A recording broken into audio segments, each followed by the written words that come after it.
ഒന്ന് കണ്ടോക്കിയേ. നീ സ്റ്റോർ ഇടുമ്പോൾ ശ്രദ്ധിക്കട്ടോ. എന്താണ്? ഈടായിട്ടേ എനിക്ക് വർഗീയത ഇത്തിരി കൂടുന്നുണ്ട്. ഓ, അതാണ്. എൻ്റെ മതത്തിലെ ചില കാര്യങ്ങൾ മറ്റുള്ളവരുടെ അറിവിലേക്കായിട്ട് ഞാൻ ഷെയർ ചെയ്യുന്നു.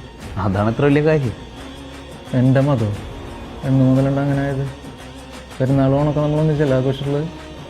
മറന്നാ നീ? മുമ്പൊന്നും നീ ഇങ്ങനെ ആയിരുന്നില്ലല്ലോ.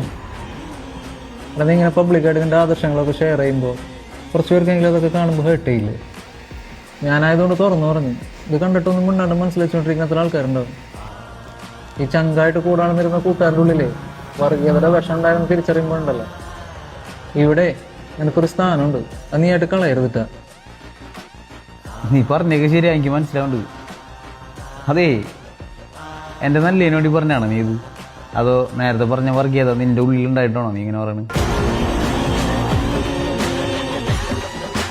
എന്തോ എൻ്റെ അവസാനത്തെ ഡയലോഗ് നോക്കില്ലേ, കറക്റ്റ് ചിന്തിക്കാണ്ട് കേട്ടോ. നമുക്ക് ഒരുപാട് ഒരു സിനിമേൻ്റെ ഒരു എന്താ പറയുക ക്ലൈമാക്സ് പോലെ അല്ലേ, കറക്റ്റ് ആ ഒരു എടുത്ത് വെച്ചിരിക്കുന്നത്. ചെക്കന്മാർ അടിപൊളിയായിട്ട് കറക്റ്റ് കൊണ്ട് അവസാനത്തെ ചോദ്യം ഉണ്ടല്ലോ, ഒരു രക്ഷയില്ല. ഈ മതമൈത്രീൻ്റെ കുപ്പായാണ് ഞാൻ എടുക്കുന്ന ആൾക്കാർക്ക് കിട്ടിയൊരു അടിയാണിത്. ചിന്തിക്കാണ്ടത് നമ്മുടെ നാട്ടിൽ ഇപ്പോൾ ചിന്തിക്കേണ്ട ഒരു വിഷയമാണിത്. ഒരുപാട് ആൾക്കാരുണ്ട് ഇങ്ങനെ. ഏതായാലും അടിപൊളിയായിരിക്കണം വീഡിയോ.